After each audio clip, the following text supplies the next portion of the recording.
everybody. I'm Candid Stanisci of CFL Talk. Welcome to the Spanglish World Network on Zingo TV, channel 250.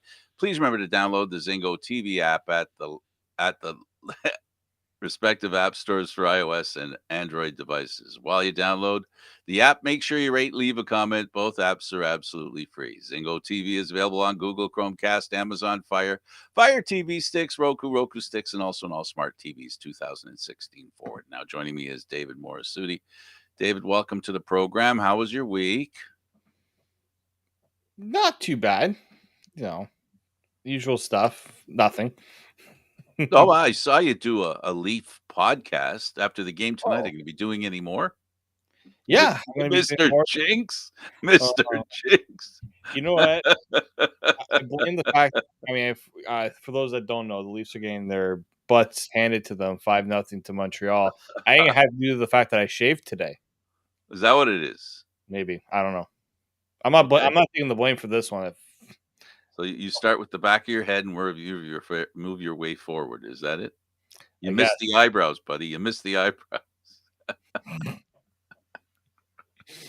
No, I was watching that hockey game, and I could just see thousands and thousands and thousands of Leaf fans heading for the open windows, balconies. I mean, I mean, it's just crazy. It's just nuts. Let's get on to what we're here to talk about. Being a sports fan is really tough. And in the Canadian Football League, being a fan in the Canadian Football League, I wanted to start with Dwayne "The Rock" Johnson. He made an announcement that relatively sounds the same as the announcement he made in connection with the Canadian Football League. They've agreed to work together or work towards being together or work towards, players' health and safety is going to be a priority, finding jobs for players. This is the exact same stuff that he said after that meeting or the preparation for meetings with the Canadian Football League. It sounds like it. I know people are like, oh, so that means the XFL is going to become a development league for the NFL, and they were quick to say, no, this is not going to be one of those where players are going to get shared between teams. I think maybe it gets there eventually, but I think this is just a way for, the XFL technically is going to be competing with the NFL, but they don't want to be seen as rivals, right? They kind of want to be seen as collaborators. I think the XFL season won't clash too much with the NFL season. In that sense, yeah, they won't be up against each other. But, the NFL probably is looking for a league that can, almost like what MLB does with, the rules that they adopt. They don't do them in the minor leagues. They actually use a separate league they have like an affiliation with, and they test rules there, like the robot umpires, that rule where you had someone on second base and extra innings. All that stuff was done through another league to test all that stuff. I think that's what the XFL is kind of doing right now, is that they can kind of say, hey, that rule in the NFL, actually, we tried it out in the XFL first. And you kind of get that notoriety. Wouldn't that mean that they would have to at least start sort of like as a default NFL rules? Otherwise, changing the rules wouldn't have the same impact in the XFL that they would in the, you know what I mean? Yeah, no, I mean, I get that. I think the idea that the XFL was going to adopt CFL rules when they were doing those talks, I just don't see. I just didn't see how that was going to be a thing. I think the XFL, and based on what people down south would say about the CFL, is the rules are kind of not something that that gets to it. They want something that's closer to their brand of football, and that's 4 downs and things like that. The field dimensions and all those things. So I was not as I don't think the XFL was really keen on taking those things from the CFL. I mean, maybe that's why conversations didn't go as far as they went. I don't know. We don't really. The CFL was pretty hush hush on those details, but I think the XFL is trying its best to kind of stand away from the other leagues that are developing, like the USFL right now. I think that would be their biggest competition if you're Yeah. because no one's competing. Like, let's also be clear, no one's competing with the NFL. No, there is no such thing. They're just way, way, way down the road. That's down the road a long, long way. That's a couple of weeks of overnight driving. It, we're in Toronto. They're in California, and they're about to hop in a plane to Hawaii. We're just not that close to them. Nobody is. The NFL is the NFL.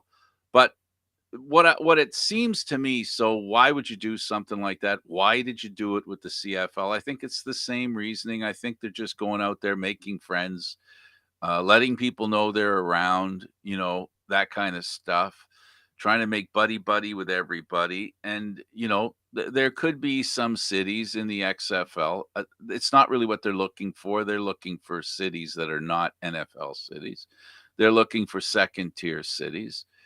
They came to the Canadian Football League and talked to the Canadian Football League, I think, more or less to have conversations, like the commissioner said, but they really weren't going to go anywhere. I mean, if the Canadian foot, this brings us to the question of the Canadian Football League and their rules.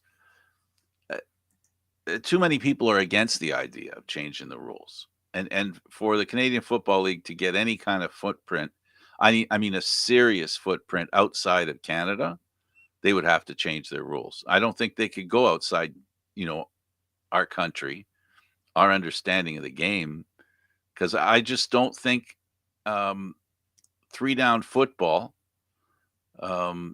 is something that you can sell in other places outside of Canada, meaning the United States. I mean, they play four down football. That's what they grew up playing, and That's and what I let's mean. let's not just say the 3 and 4 downs the biggest change. The other one is how they line up on the line of scrimmage, How both many the yards players? off the ball. That's another difference. The waggle. That's That they can handle fairly well because college Yeah. football has it, right? There's a So lot that of and it's even in in the it's in the NFL back too, of their like, minds, right? in the It's NFL, there's a lot of motion too and all those things. Like, there are subtle differences. It's like, this is where I think a lot of CFL fans kind of get defensive. Like, it's not like a totally different game. It's just differences that make it unique, and that's why people are fighting to keep those rules and fighting to keep those things alive, because it's unique to the league and it makes the league different and kind of stand out in its own way, whether people agree with it or not. Yeah, if we change the rules, we're selling out. Yeah, we're giving it to those who believe that three like that are not on board with the idea of the identity, or as some would say, the identity of CFL football and what makes it unique. And can we remind everybody, because my head always hurts when we get around this part of the discussion where we're comparing the game of 19, 20, and 21 to the game previously to that, which was the Great Canadian Game that included a full preseason, that included a full season, that included all kinds of preparation for the season that they haven't had since then. We had preparation in 20, but we had no season. We had no preparation in 21, really, right? And it's I dislike the idea that I dislike even thinking about how the game was played, because as you know, and as anybody who follows this show and understands my opinion when it comes to the Canadian Football League, our offense sucked the last few years. It was terrible. Now, because I say that, I'm not talking about every game. I'm not talking about every game.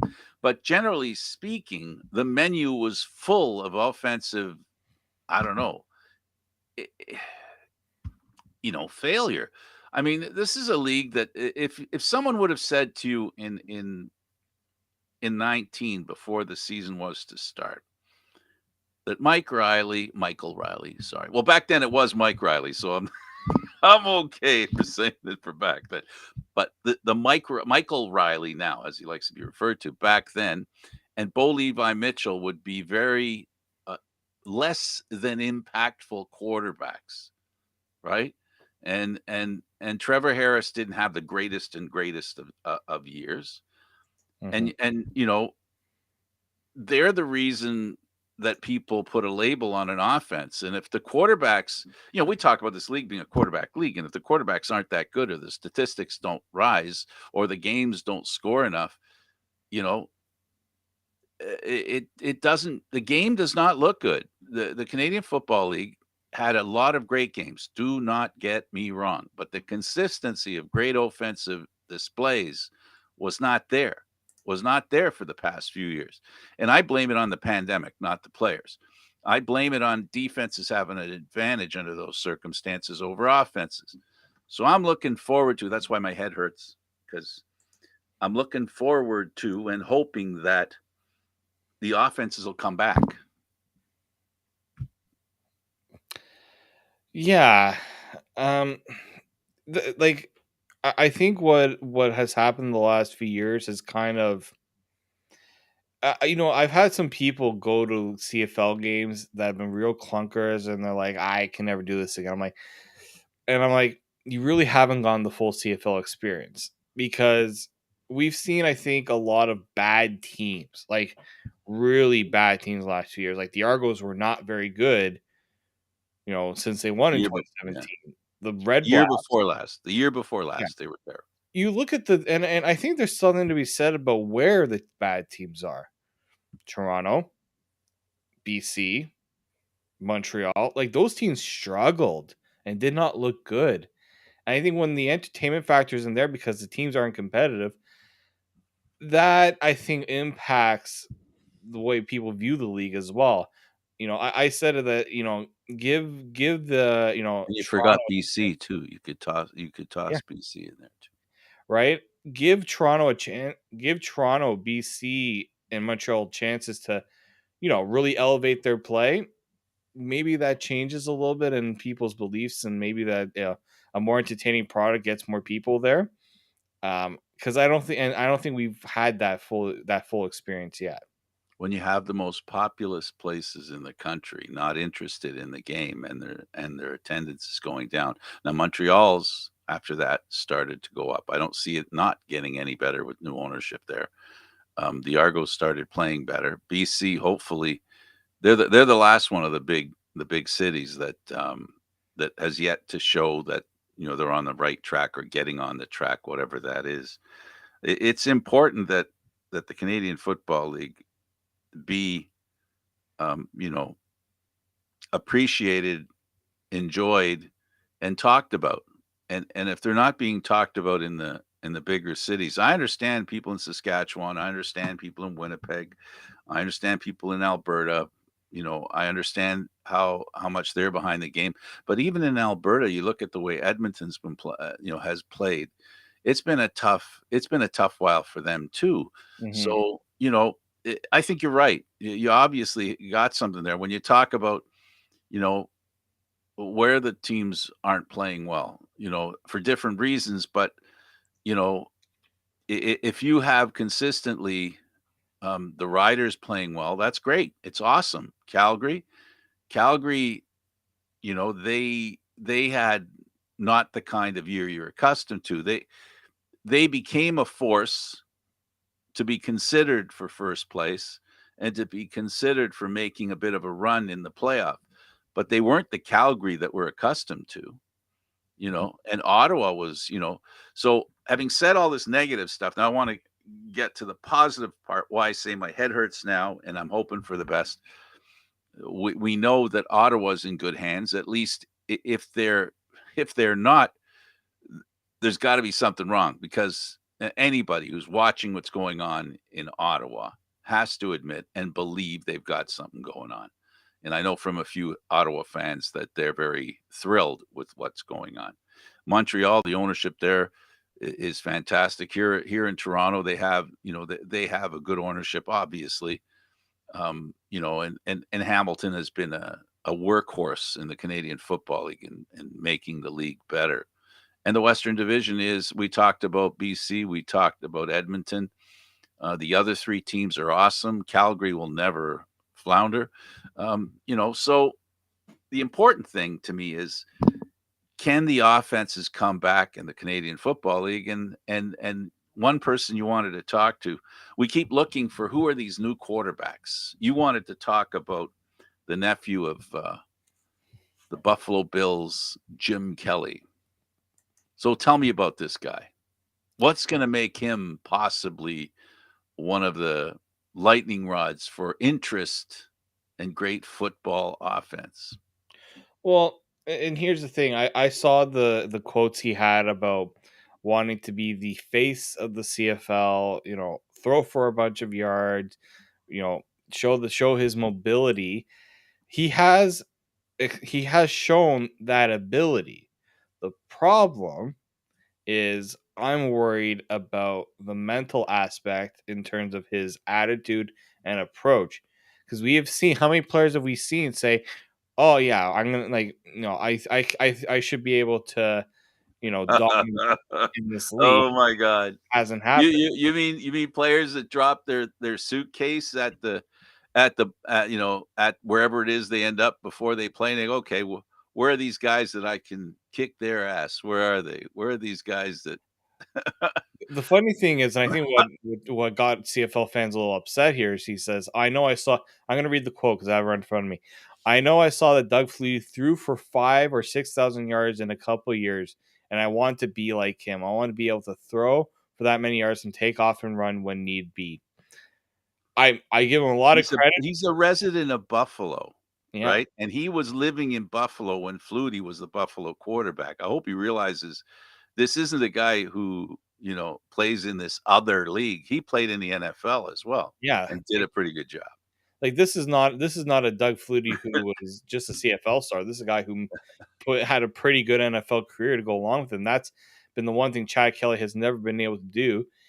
And I think part of it, though, from what I have read and I've seen, people always look back to his personality and how it doesn't exactly rub off well on, especially NFL teams seem to have, he looks good, and he said he's put up good production when he's had chances in the NFL and like training camps and exhibition, but hasn't been able to stick around. And you and I both know, Frank, how, We're gonna find out. yeah, like, this is the thing I'm most curious about. What's his demeanor like? How's he going to approach this? I'm sure there's people very excited because this is a player who has a good social following, has a good fan base behind him. Those who saw him at Ole Miss, this is somebody who was at Clemson. Clearly, Schools that have produced some pretty good CFL quarterbacks. exactly, like, this is someone who played high level in the NCAA. This is not someone who's, you know kind of fizzled out. He's had his off-field issues, and he's worked towards that. I give him a lot of credit that he didn't let that stop his career. I'm just curious to see what can happen when you get him, on the CFL field. And here's the other thing: he might say he want to play right away. He isn't making that decision. No, no, he can only convince somebody to make that decision. And I think, now I'm not sure. I'm not sure. Now you painted a bit of a picture. Let's go on the assumption, not that you're wrong, but then we'll just go with the assumption, if you don't mind, that we'll consider that, basically a warning, something to think about. But let's assume he comes to the Argonauts. He does the work, right?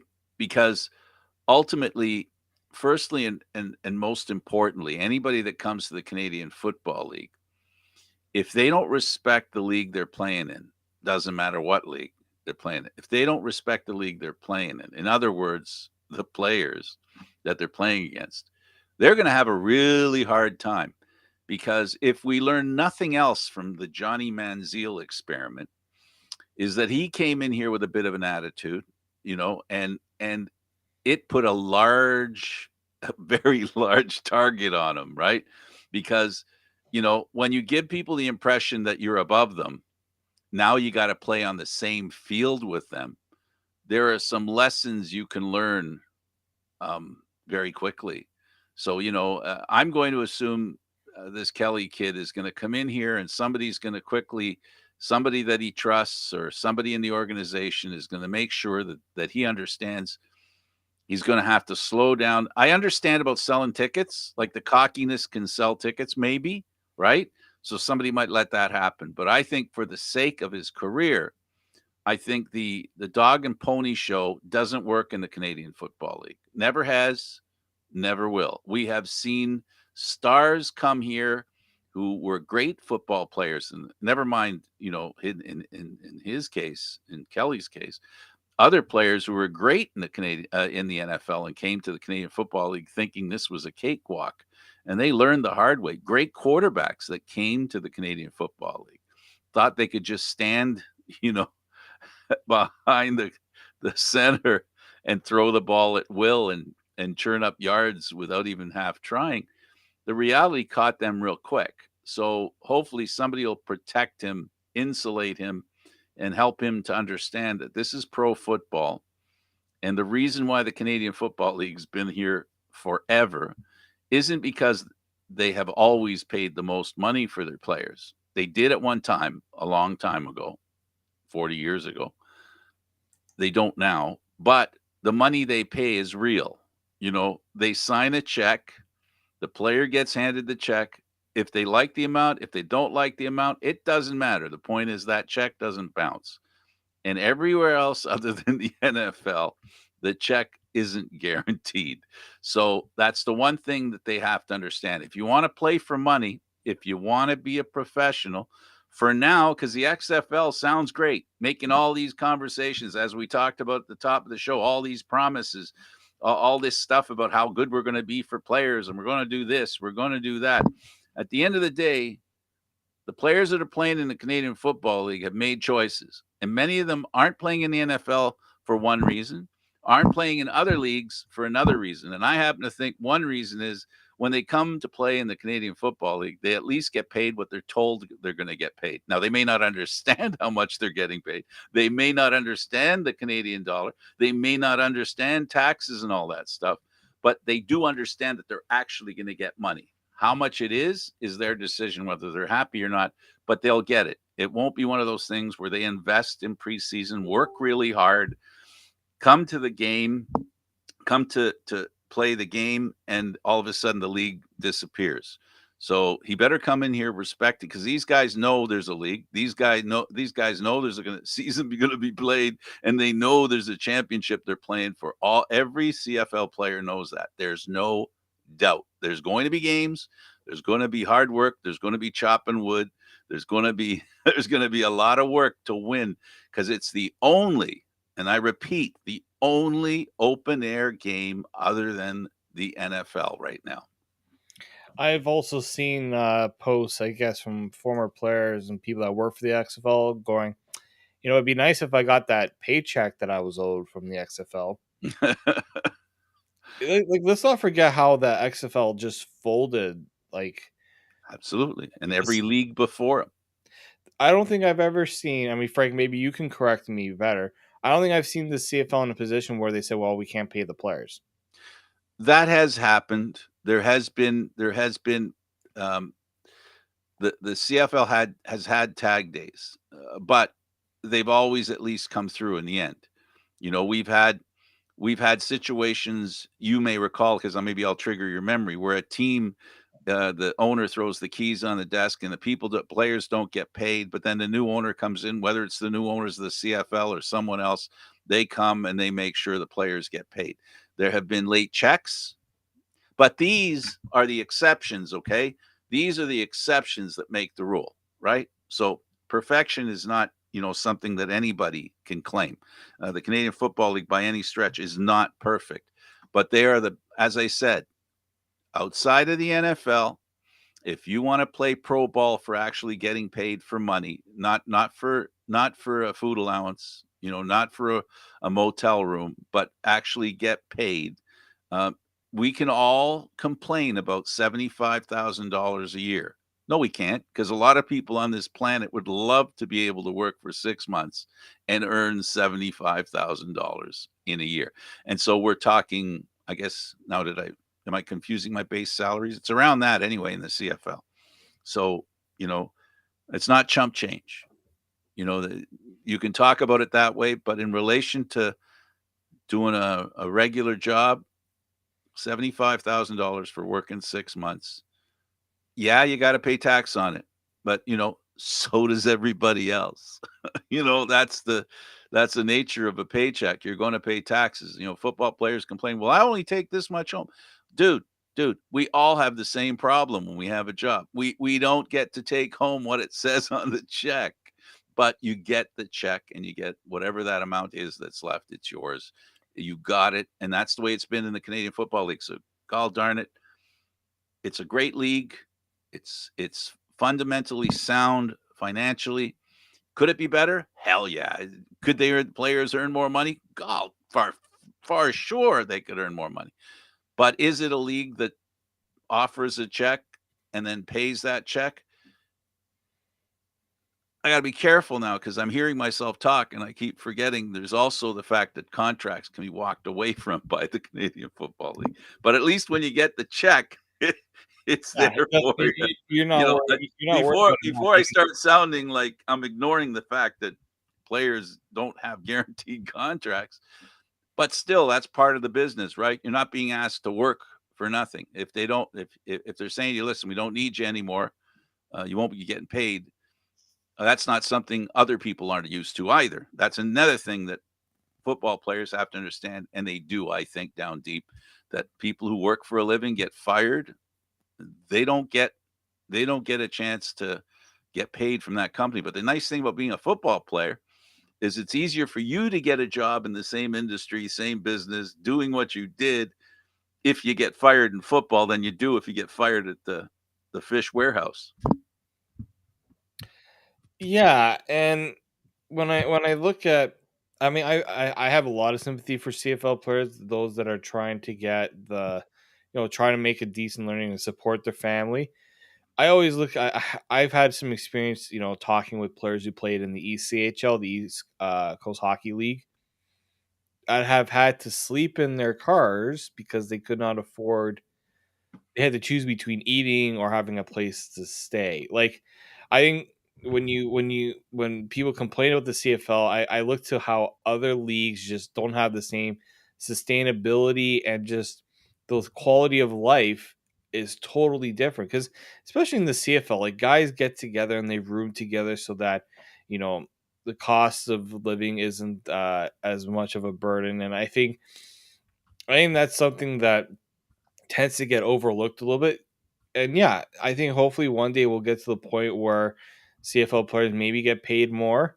Um, it all comes down to the CFL finding ways to increase revenue outside of tickets and other means. And I think it also comes down to the players, being willing to, how do I put this? Players being willing to be partners, right? And I mean, the league also needs to be partners too. I'm not saying that it's a one way partnership. It's got to be two ways. But I think the players, sometimes they don't think about those that are coming up as much. They think about, oh, we want guaranteed salaries. Okay, well, how about maybe also fighting for the minimum salary to eventually go up? Because we see certain players that get paid quite handsomely, and then you see others that are saying that they're struggling to, you know, make enough that justifies their playing, and that affects their mentality, I think, too, in some ways. Absolutely, it really does. And we we love the game. I can speak for you, and that feels safe. I love the game. I think we've seen it at its worst the past couple of years. It's a game that needs rehearsal. It needs practice. It needs commitment. Um, you know, it needs its fans.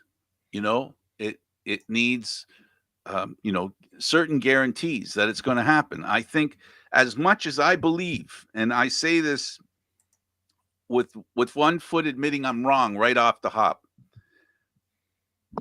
but the idea now is something they haven't been able to do, players, for the last couple of years, is give totally themselves in preparation for a season.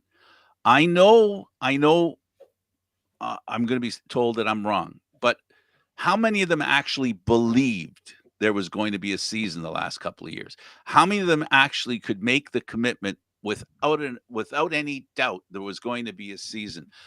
I'm dying. One of the first questions I'm going to ask the players, David, and if I forget to, please remind me to. Is this the season you prepared? Did you prepare differently this year than you have in the past couple of years? Did you find a commitment that maybe you were missing that you didn't realize until you got it back? So I'm hoping this is what'll have a good, great, wonderful impact, especially on the offenses, which we keep getting told are always behind the defenses when training camp opens. And I don't think they caught up. And that's what I'm hoping for. I'm hoping that I don't like the memories of the past couple of seasons. The Grey Cup game was awesome. The playoff games were fantastic. There were games that were great here and there, but I wasn't impressed looking back at the offenses. The offenses disappointed me in the last couple of years. Yeah, I think there's a multitude of reasons for that. I mean, one of them, yes, defenses tend to be able to get ahead of offenses in preparation, and offenses haven't had that on field time that they desperately need. I think coaching is an impact too when you don't have the same number of coaches working with players because you have a coaching cap. I still think that's something that's hindering the product of the CFL, and I don't think the play has improved since the coaching cap is coming. Maybe on defense it has, but it hasn't on offense. And offense sells, as you said many times, Frank. Offenses sell tickets. Defense wins championships.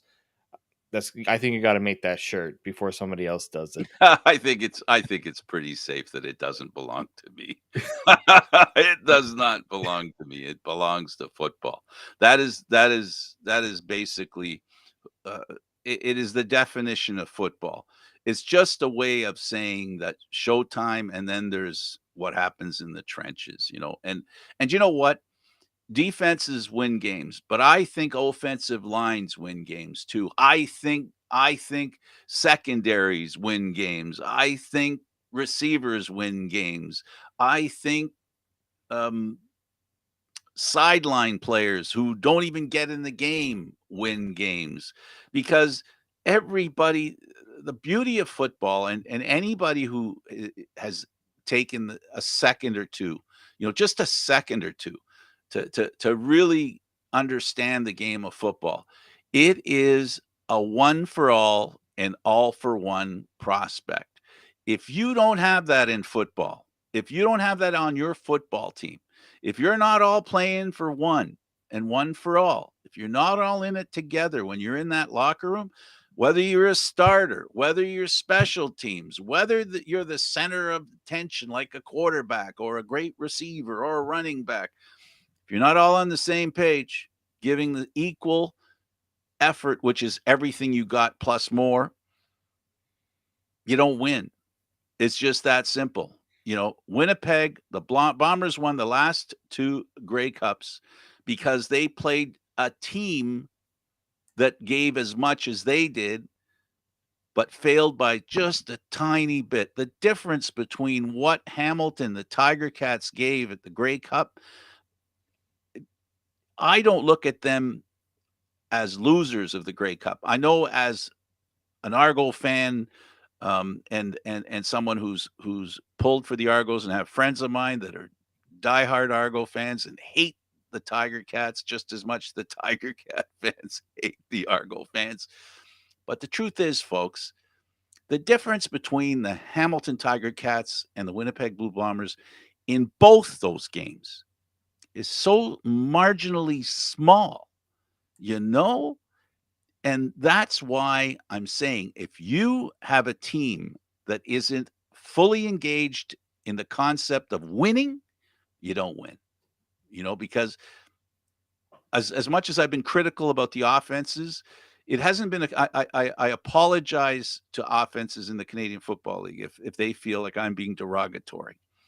All I'm trying to say is they haven't been as prepared. They haven't had the same kind of opportunity that they normally get and deserve to be as good as they can. That's it for my rant.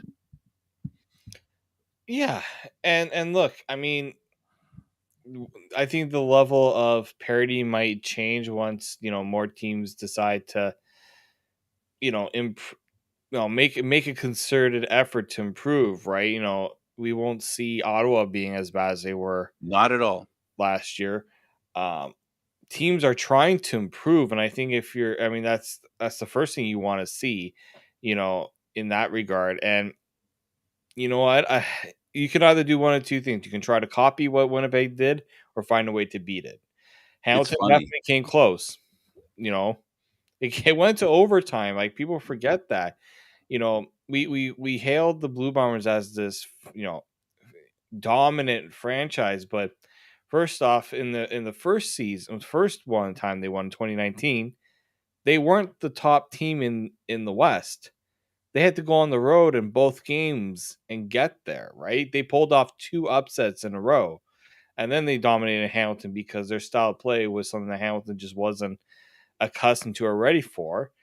And then this season, yes, they were really good during the regular season, and then in the playoffs, it got harder for them because other Mhm. teams kind of Well, were trying the to beat. burden of being the champ isn't easy. Right, you're not sneaking up on anyone anymore. You're not gonna get the jump on anyone anymore. And yeah, Hamilton could. I think the heartbreaking part was that Hamilton could have easily have won that game. They were right in there from the beginning, and they were making Winnipeg was making mistakes, and Hamilton was doing the right things. So I think, and I think that will also be true going into this season, where people are thinking maybe this is a time where Winnipeg finally starts to other teams start to catch up a little bit because they've lost some players. They haven't exactly they brought back a good part of their core, but they've lost players too that people are thinking the cost of winning is that not everyone at some point players have to start thinking about themselves a little bit. If they can get paid more, they'll take it because they've already done the winning. They have to also kind of look for themselves as well. Absolutely. I want to apologize to you and the viewers. I'm in the middle of negotiating a guest for another show that we do, Open Forum, and I just booked him. And so the reason I'm mentioning his name right now is because CFL fans, you're going to have to watch this show because it's going to be Ron James. And what I'll say is this: Ron James is the guy that was there on the podium when Cap and Mosca had their little tete-a-tete. If all of you remember the punch and the cane. Ron James was standing on the podium. He was if I remember correctly, and I'm asking him right now. I'm, I'm messaging him with him, and I'm asking him about that. And oh, it's a wonderful story. So I'd get a little promotion for March 11th. We'll be having Ron James on Open Forum. It's March 11th, Friday, 4 p.m. And we'll get a chance to hear his personal view up close of the event and with his twist. Anybody that knows Ron James, he's a very funny man, and I'm very proud to say that he's decided he's willing to join us on our program. And yeah, so that'll be great.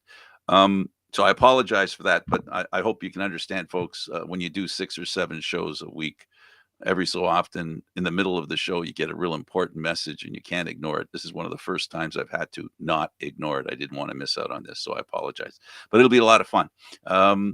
Yeah, when we talk about this kind of stuff, great, okay, so we've established that the league is we're hoping it's going to be better. We've established many times, and we've continued to today, in the hopes that we find some quarterbacks. We talked about Kelly being someone who has a little cachet. We've seen lots of players. The Argos have had a couple. We had one player that had, more followers than the CFL has. Right? We've had those kinds of people involved in the Canadian Football League. The Canadian Football League has tried everything, and selling the game in Toronto. I asked this question. I want to make sure that I asked it here. I have asked it of many people. I've asked it of reporters. I've asked it of fans, and I've gotten the same answer. I think I even asked you.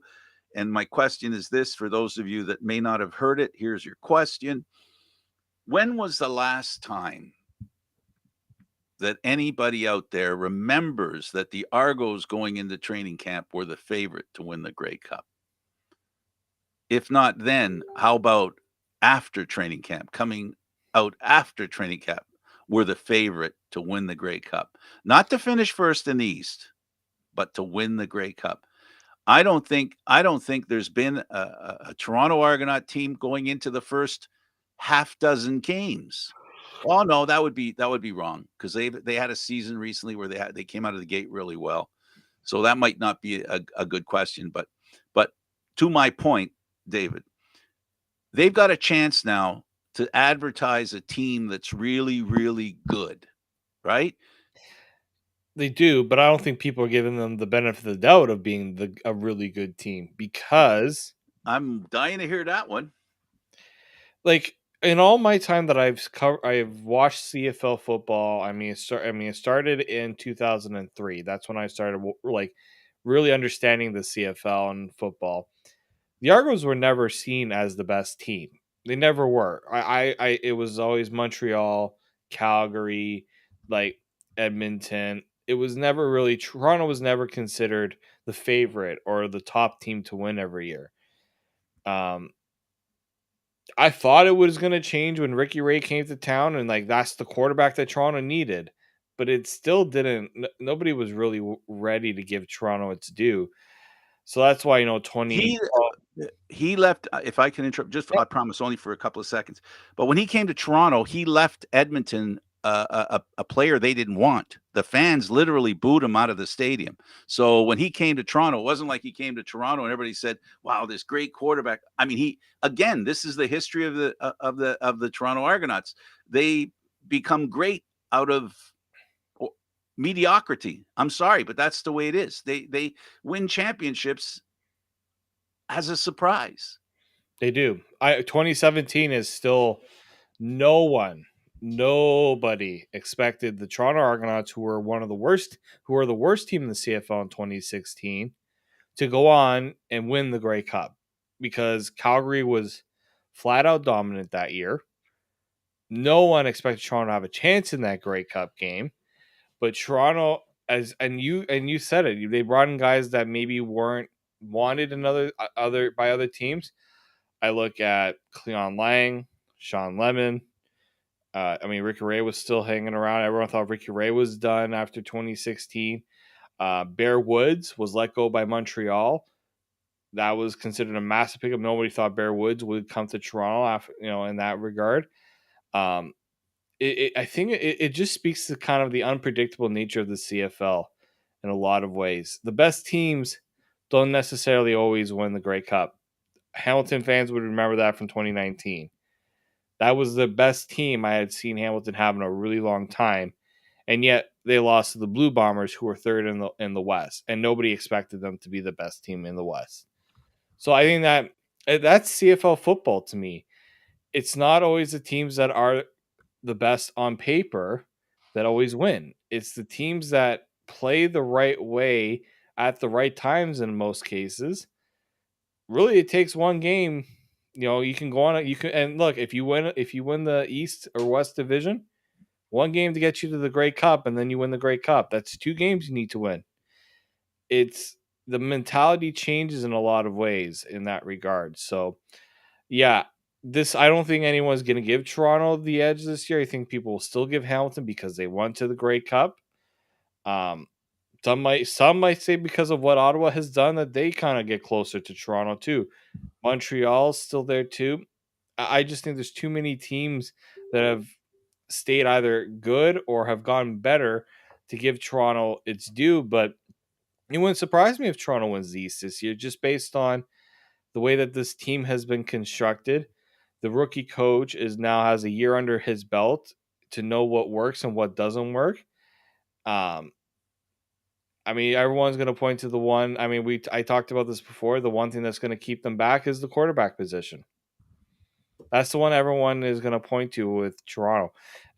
if Toronto had a different quarterback, I think that had a different track record, Mhm. I think you'd have a different story in Toronto. Yeah, no, absolutely. And I know people are going to be able to point out seasons where the Argos have gone out like they did this year.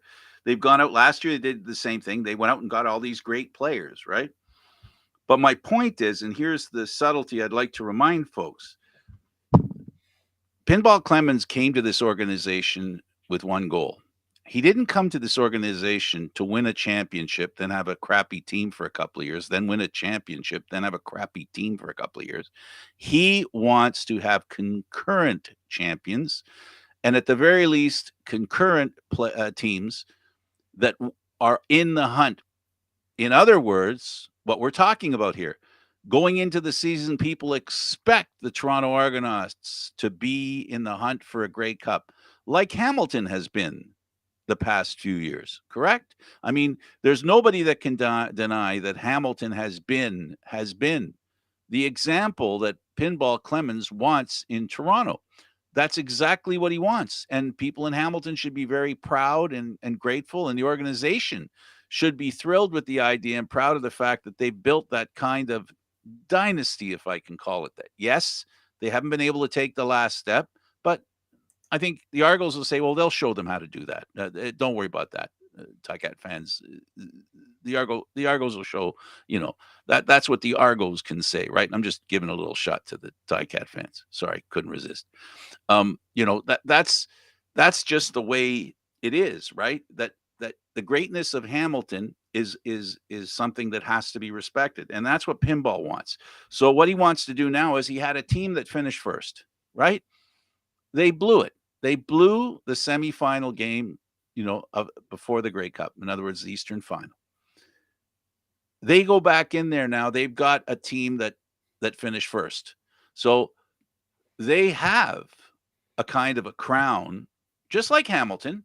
They won the East Division twice, went to the Grey Cup. They have the crowns to prove that they are a great team and a team that can challenge for the Grey Cup. They've been there. Toronto can say that too. In this past years, they finished first. They should have made it to the Grey Cup. They didn't. But now the next year following that, no one should be surprised. And then they bring in these guys that are real winners in Harris and Banks, and put them on top of the rest of the guys that they had in here. This is a team that I don't know how the Argos don't or can't give fans here a belief that they should get their season tickets because they should be at the games from the beginning to be a part of the adventure towards a Grey Cup. Not like the fans I've been a part of for years, involved with directly with fans for years, when they won a championship because don't know why. They just happened to be the right team at the right time. Ricky Ray showed them how to get there, made a couple of plays, you know, and it always comes down to a couple of plays. So, winning the Grey Cup and being a favorite from the beginning, that's a pretty good feeling. And in case you have any doubt, folks, call your Winnipeg Blue Bomber fans. Ask them how they feel about game 1. And that's what I'm thinking Pinball wants to sell. That come game 1, they're already not looking ahead, but knowing their team has a chance to be there. Yeah, and instilling that belief from day one. Right. It's I think a lot of Argos players that are there right now that they brought in this season, they'll have that belief from day one. They'll say we have to earn it. They'll say every week is, they're not going to look towards the Grey Cup, but they're going to know that from day one, that's the goal. That's where they want to be. So it'll be very interesting when training camp comes around. I did have something. I don't know what you had planned for the final parts of the Well, show. what do you want? What do you? No, I'll just running through some stuff. Yeah, to tie. I'll tie up the loose ends here. Then, if you want to talk about something else, let me tie this up. So, so if you look at it now from the East Division, there is not an East Division team that's going to start this season not thinking they could make it to the playoffs. A, B. We all know that that's all you have to do when it comes to the CFL. Make it to the playoffs. You could win the Grey Cup. It's just a question of 2 games, getting a 2-game winning streak. Looking over at the West, BC's going with 2 Canadian quarterbacks. They may not be competitive in that tough division, but David, there's going to be some interesting developments there if those 2 Canadian quarterbacks actually are the quarterbacks this season. That's going to be something to talk about, to view, and to be proud of as Canadians. Then, of That course, you go ahead. that and the move they just made to like BC becoming the first team to have a female assistant coach in the league. Right. Great stuff there. If they can't win, that's great that they're doing some stuff that's going to set them up to be a winner. And then you've got the other 4 teams fighting for the 3 playoff spots because I don't think there'll be a crossover, needless to say. Edmonton has something to prove. They have something to prove. Is there anybody in football that we know in this situation that could bring a winner to Edmonton more than Chris Jones? No, my friends. He's there. If you're in Saskatchewan, Winnipeg, and Calgary, I know they're going, oh God, you know, we got to really play well because there's no crossover, and Chris Jones is going to take one of the spots. So there's only 3 chairs, 4 teams. So that's my wrap of the season's going to be interesting. It's going to be, I hope, one of the best seasons that we can look back on in Canadian Football League history. What you wanted to talk about? So it was interesting. So I'm gonna the NBA All Star Weekend. Adam Silver does his usual talk with the media, and he got a lot of people a little upset in saying that the NBA is considering removing media from having locker room access when COVID, like they're not doing it now because of COVID, and they're not planning to bring it back when COVID is, a thing in the past or not as severe as it is now. And I found that to be very interesting. I also found that to be dangerous. Dangerous in Right. what sense? In what sense is that, I have no problems with making sure safety is top priority, especially for players and staff and all those things. But when you consider, I I've seen the struggle for a lot of journalists to get the stories they want because they don't have the access to players in the same regard, Right. right? I don't need to be in the locker room, but you will see teams maybe I think you're gonna I'm worried that this is gonna be a change of the dynamic of how interviews are conducted. It's funny you should say that because we're seeing um, more and more criticism of players, um, almost personally being criticized, and we're seeing an attempt to insulate players in that sense because NBA players make so much money. They're more like a personal business than they are an athlete, especially basketball players. I don't think there's a league that has players as attached financially in the business world as deeply and widely as the NBA players. So, you know, we do that in the Canadian Football League. We go into the locker rooms, right? We talk to the players. What makes those interviews when we go in there so compelling is that they are comments immediately after a game or as soon after a game as the team can allow. Mhm. Things are said in the heat of the moment. Every fact is still recalled and unfiltered or filtered less than it would be if they're sitting at a podium, right? Is I think what your point is. Mhm. And you can limit who talks and the players, you know, they're more, I think they're safer sitting at that dais than they would be standing there with the intimidating factor being 6 microphones in your face, 8 people standing around you, 10 people standing around you, even in the Canadian Football League. So I can't imagine what it's like at a Leaf game or a Raptor game, NBA, NFL. My goodness, I've seen some of those scrums. Who needs it? Right? So they could have the power to eliminate that. Um, the only, in my opinion, since we're talking about it, the only thing that might stand in the way of it, the owners think it'll unsell the game a little bit, then it won't happen. I don't think. Okay, well, I think that that was a good point because I think the CFL definitely needs the media attention more. I mean, I know we're tight for time and we have to finish. I think the important thing here to remember too with the NBA, and I think what they're forgetting is Michael Jordan used to have massive press conferences before every game. It used to be a show to listen to Michael Jordan talk. I think the landscape has changed with social media and all those things. But I think people who have had a negative view on the media and this and Oh, interaction with athletes need to remember that we're not looking for a bad story. We're just there to get whatever story comes out, and we can help sell so something for fans to consume. oh, absolutely. 100% right. You couldn't be any more right. It is what it is. Well, you know what? We can pick up on this conversation later. It Okay. was fun having the conversations we had today, David. Enjoy enjoy your Leaf podcasts, but maybe not this week.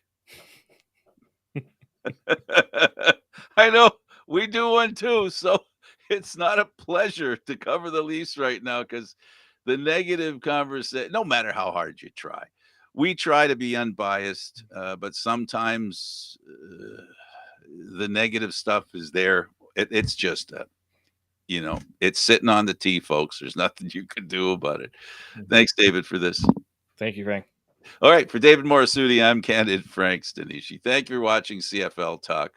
Airing live Mondays at 9 p.m. Eastern Standard Time. This show can also be heard on the Spanglish World Radio Network. For CFL Talk, news, entertainment, and other sports programming we offer, please check out SpanglishWorld.ca. Spanglish World. Watch it, hear it, read it, download it, and live it. Thanks for watching, everybody. I'm Candid Frank. See you next time.